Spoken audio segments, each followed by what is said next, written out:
The GTA 6 leaks are arguably the biggest leaks the gaming industry has ever seen. It's even bigger than the Spider-Man 2 leak, where the whole game was leaked for PC, but at least that game was still playable on consoles.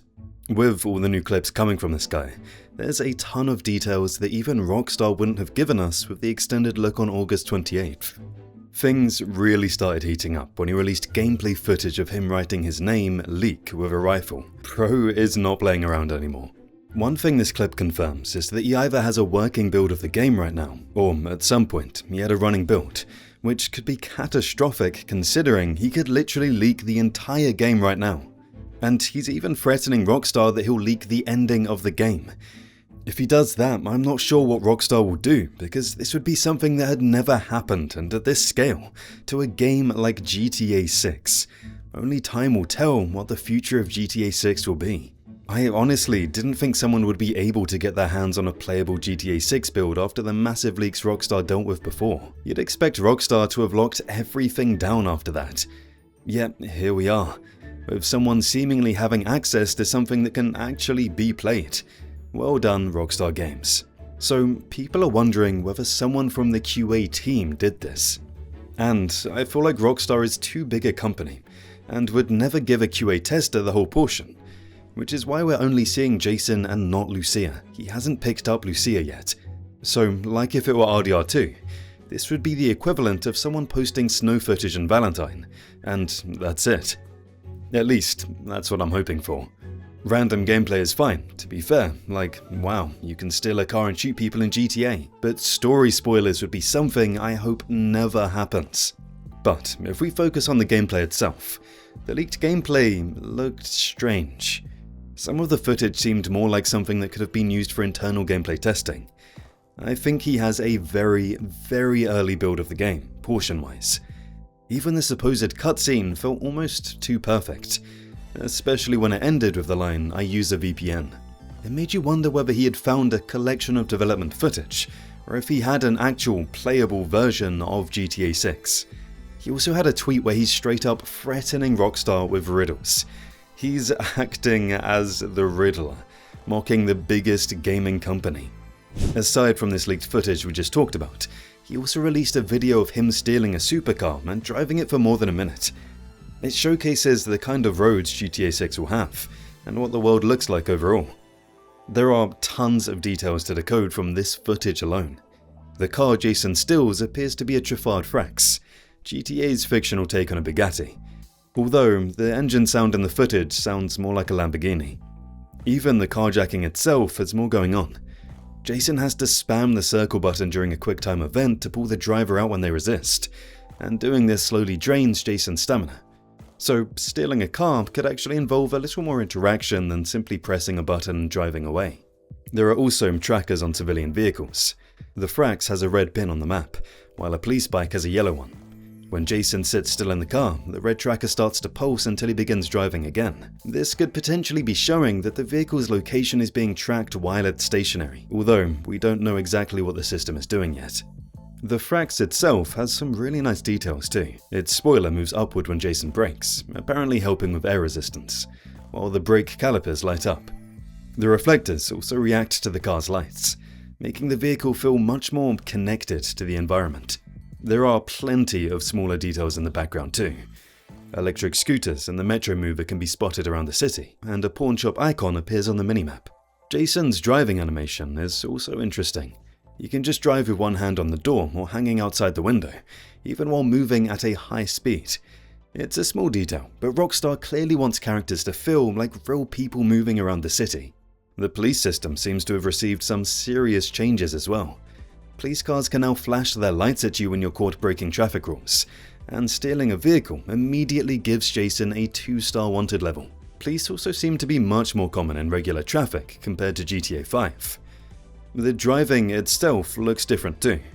The roads appear noticeably narrower, while the camera's FOV effects create a much stronger sense of speed when Jason accelerates. There's also a massive red area covering part of the map after Jason receives the 2-star wanted level. The area disappears once he drives away. We don't know exactly what this represents yet. It could be connected to story progression, a restricted area, or simply a search radius, showing where the police are looking. Construction work appears to be progressing in real time in the background, similar to the kind of world reactivity we saw in Red Dead 2. NPCs can also be seen walking around while holding hands, adding another small layer of life to Vice City.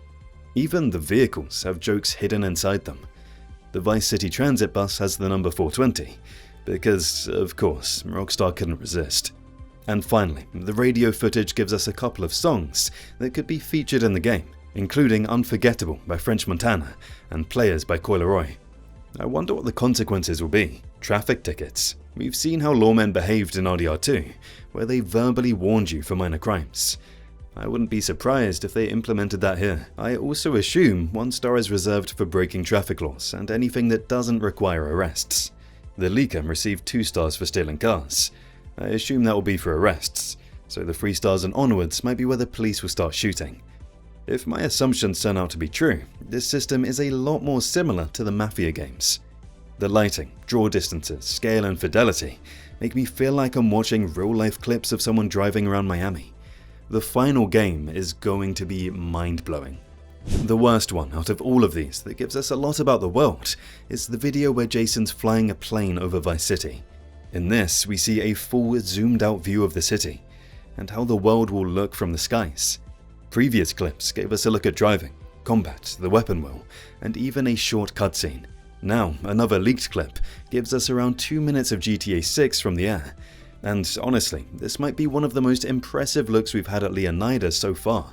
The footage starts with Jason flying a blue and yellow biplane over the swamps before heading toward Vice City. It's the middle of the day, and the view from up there gives us a pretty ridiculous look at just how much Rockstar has made this world. The cinematic camera is turned on, giving us these huge shots of the landscape below.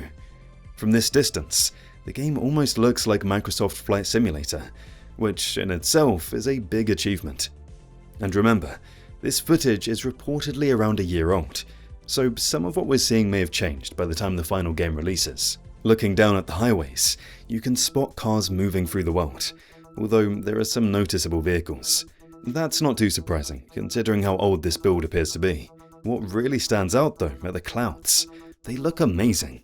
The volumetric cloud system looks far more detailed than anything we've seen in a previous GTA game.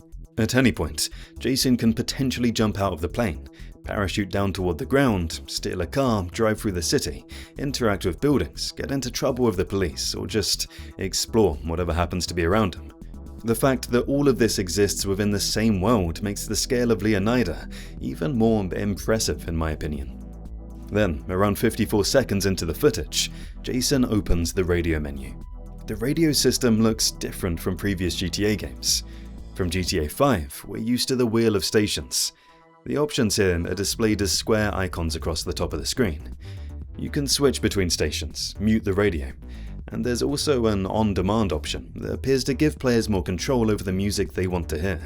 The stations visible in the footage include Circo Loco Records Radio, Dirty South Classics, Honey FM, Backcountry Radio, Emotion, On.U, Stockyard FM, Symphony FM, and V-Rock. We can also see songs such as Rhinestone Cowboy by Glenn Campbell, Overpowered by Rashin Murphy, Symphony No. 5-3 Allegro Molto by Sibelius, and For What It's Worth by Stevie Nicks. Even when he's flying high above Leonida, you can still see cars moving along the road, boats traveling through the water, advertisements playing on buildings, trees, bushes, and other parts of the environment continuing to exist in the distance. Some people have even tried comparing the flight path in this footage with the previously leaked GTA 6 map. It's obviously not an exact science, but the comparisons give us another idea of just how large this version of Vice City and the surrounding areas could be. We've already known that Rockstar was building a huge world. What this clip gives us is a better sense of how that world behaves when you're looking at it from above. There's activity happening everywhere, the environment stretches incredibly far into the distance, and the level of detail is mesmerizing.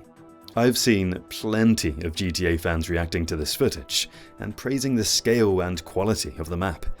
Some people who had started feeling less excited after the long wait for new information suddenly found themselves hyped again. One fan basically summed up the reaction perfectly. After seeing the plane clip, my excitement has shot back up. And honestly, I get it. This kind of world in a video game is every gamer's dream. You don't need every game to have a massive open world with realistic graphics. Smaller games with unique art styles can be just as good. But Rockstar has always been ridiculously good at creating worlds that make you want to simply exist inside them. That's what made games like GTA 3, Vice City, San Andreas, GTA 4 and Red Dead 2 so memorable. Missions aren't the core part of them.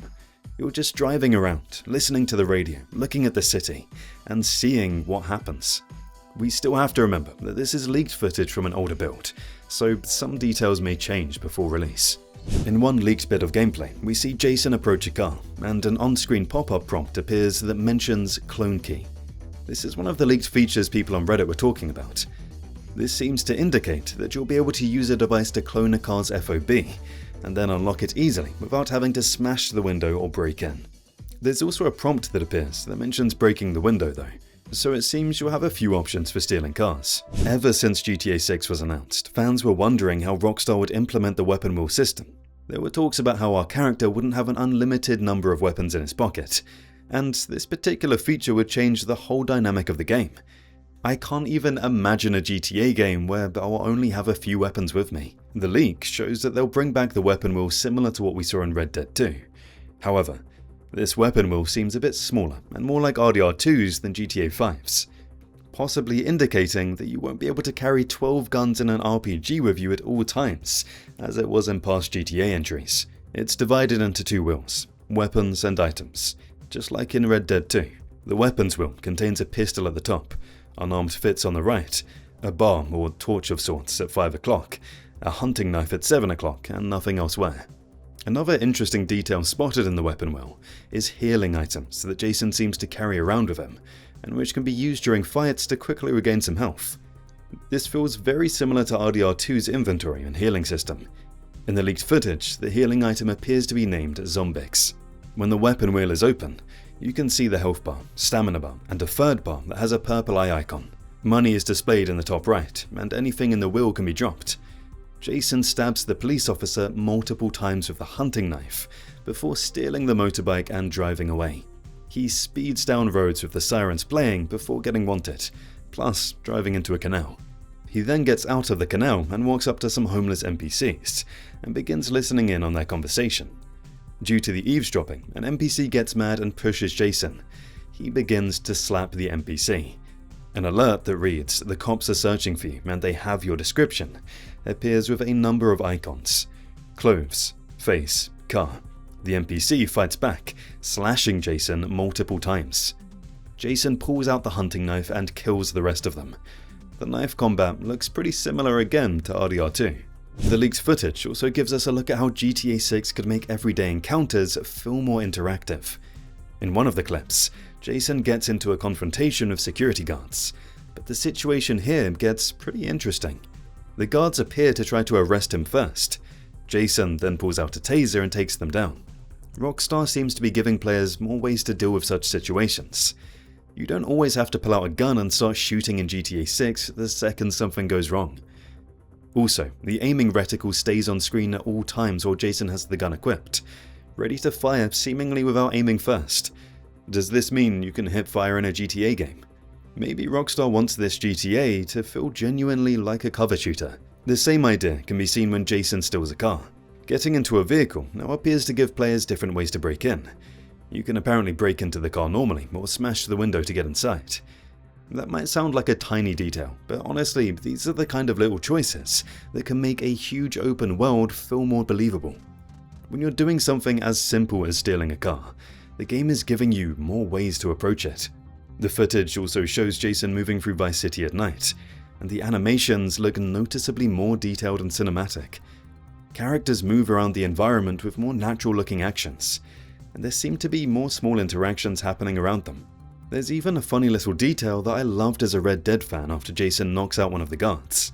He can pick up the guard's hat. The clip ends with a conversation between Jason and Cal. This one gives us a good look at how beautiful the cutscenes are in this game.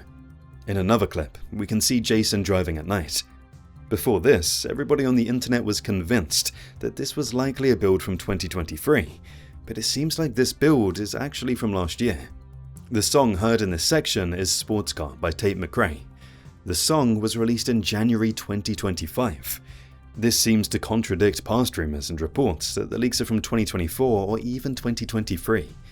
However, it's possible Rockstar Games was provided an early version of this song a few weeks or months before it was available to the public. For now though, this song seems to be the best evidence that the footage from Cyberleak is from a build of GTA 6 from 2025 or later. There's also a slow-mo kill during one of these clips. It looks like Deadeye from Red Dead, but with its own twist. And if these small details intrigue you so much, I bet you'll love our GTA 6 trailer breakdown video that's on your screen. Click it, and I'll see you there.